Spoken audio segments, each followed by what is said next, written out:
자, 요 사례는 이제 어떤 거냐면, 이제 노트에 메뉴에도 이제 나와 있지만요. 자, 사실관계가 갑이 시장한테 토지 거래 허가 신청을 합니다. 이제 충주시장인데 이 사안은 토지 거래 허가 무엇의 예라 그랬죠? 강학상 인가의 예라 그랬죠. 토지 거래 허가 구역으로 지정된 곳에서는 토지 매매 계약을 체결했다고 효력이 생기는 게 아니라 관할 자치단체장의 허가를 받아야만 매매 계약에 효력이 생긴다 그랬습니다. 그래서 이거는 허가라고 표현되어 있지만 강학상으로는 이제 인가예요. 근데 갑이 허가를 신청했는데 여기다가 이제 뭐 어떤 건물을 이 땅을 왜 사는지 토지거래허가 신청서에는 내가 땅을 사는 목적을 기재해야 될 거 아니에요. 그래야 이게 투기 목적으로 사는지 아닌지 나와 있을 거 아닙니까? 자, 갑이 대순진리교라는 종교예요. 종교법인인데 대순진리교라고 아시죠? 그죠? 증산교에서 이렇게 파생된 이제 종교인데 여러분들 지하철역이나 막 이런 데 가면 가끔씩 잠깐 이제 이렇게 사람들이 따라와가지고 인상이 좋으십니다. 막 이런 분들이 있잖아요. 그죠?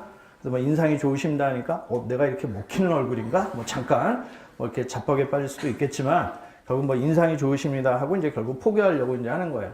그런 분들이 이제 대순진리교인데 이분들이 이제 옛날에 다 증산교에서부터 이제 나오고 그러고 이제 돌을 닦는 사람들이란 말이야. 그러니까 돌을 닦는 사람들이다 보니까 이제 뭐야? 산속에 이렇게 종교회관 같은 거 이렇게 막 만들어 놓고 거기서 돌을 닦으려고 해요. 물론 이제 서울 시내에도 곳곳에 이제 뭐 이들이 도장이라고 하는데 뭐 그런 데도 이제 있다고 해요. 근데 이제 이 대순진리교도 이제 또 뭐 많은 또 문제들을 야기도 하기도 하고 한다는데 뭐 그건 됐고. 자, 어쨌든 토지거래가 신청을 했어요. 그럼 이제 여기다가 종교회관을 짓겠다고 할 거 아니에요. 그죠?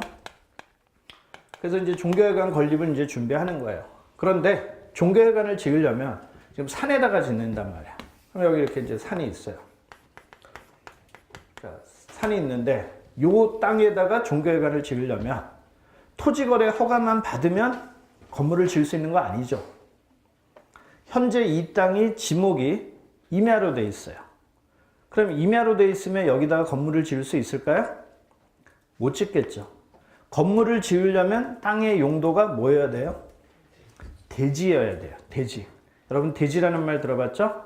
대가 이제 한문으로는 이제 이렇게 되는데 지목이 대로 돼 있어야 돼요.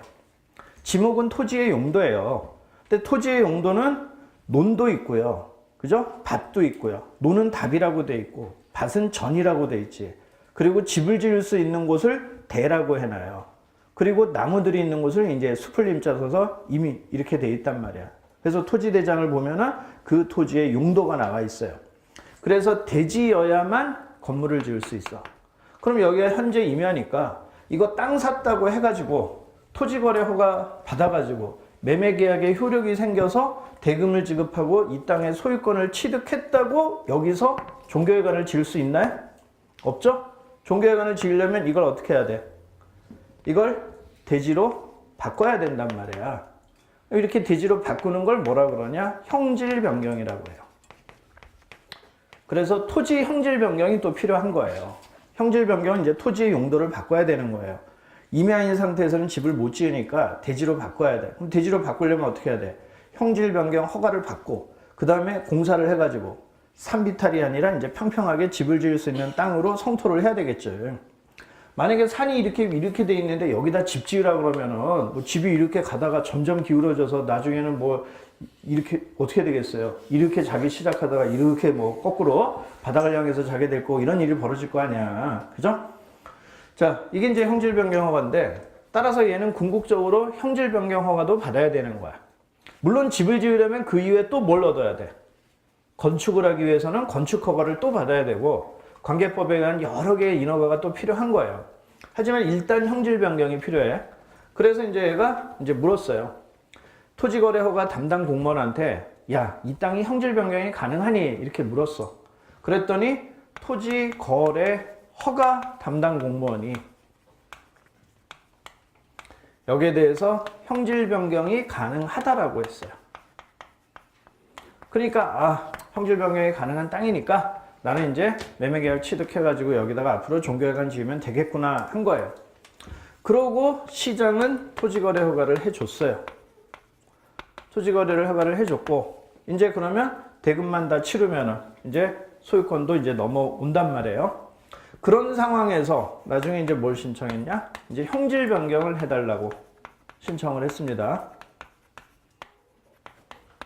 토지 거래 허가 해줬다고 해서 형질 변경도 허가해 준 건 아니죠? 당연히 별도의 제도이기 때문에 허가는 별도로 득해야 되는 거예요. 그래서 형질 변경 허가 신청을 했는데, 여기서 이제 시장이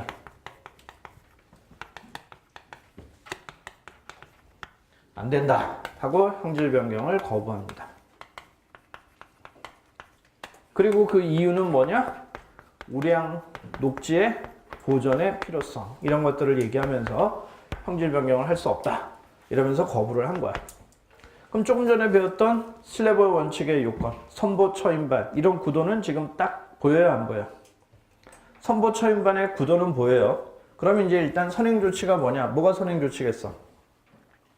여기서 선행 조치는 토지 거래 허가가 선행 조치일까? 이게 선행 조치겠죠. 형질 변경이 가능하다라는 거. 근데 이게 선행 조치라고 인정하려면 일단 뭘 검토해야 될까?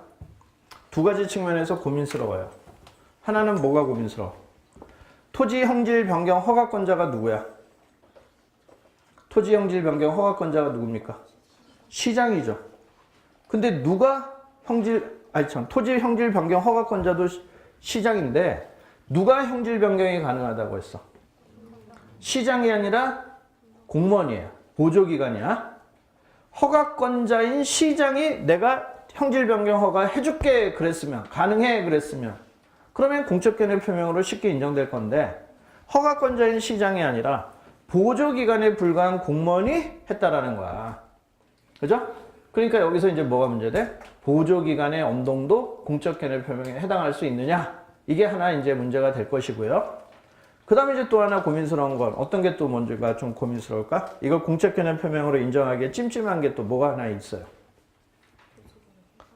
자, 누가 해줬어? 공무원, 보조기관이긴 한데 어떤 보조기관이야 얘는?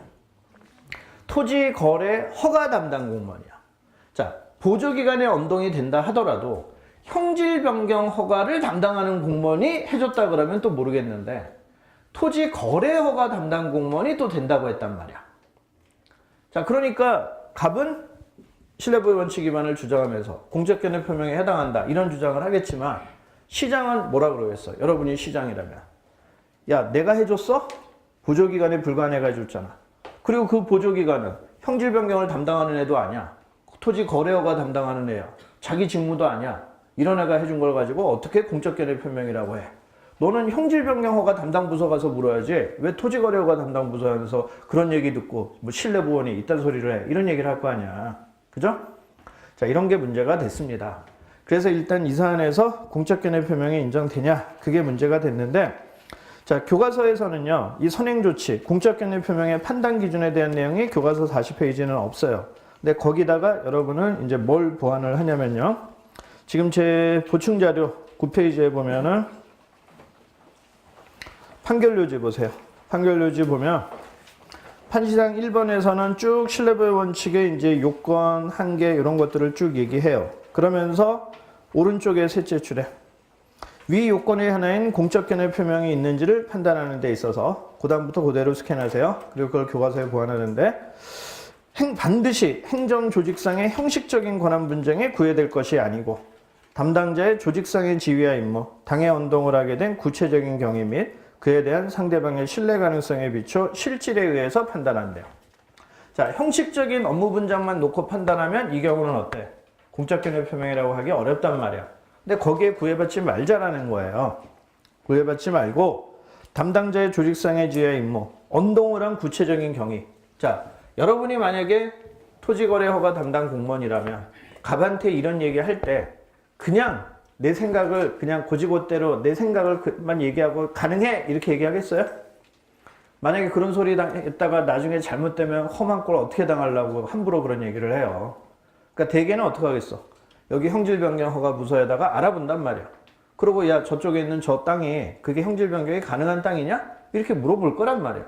그러고 나서 얘기를 해줬다면 그렇게 언동을 하게 된 경위 같은 것도 고려를 해야 될 것이고, 상대방도 그걸 믿었는지 그런 신뢰 가능성 이런 것들까지 다 고려해서 실질에 의해서 판단해야 된다는 거예요. 그래서 결국 이 사안에서는 공적 견해 표명으로 봅니다.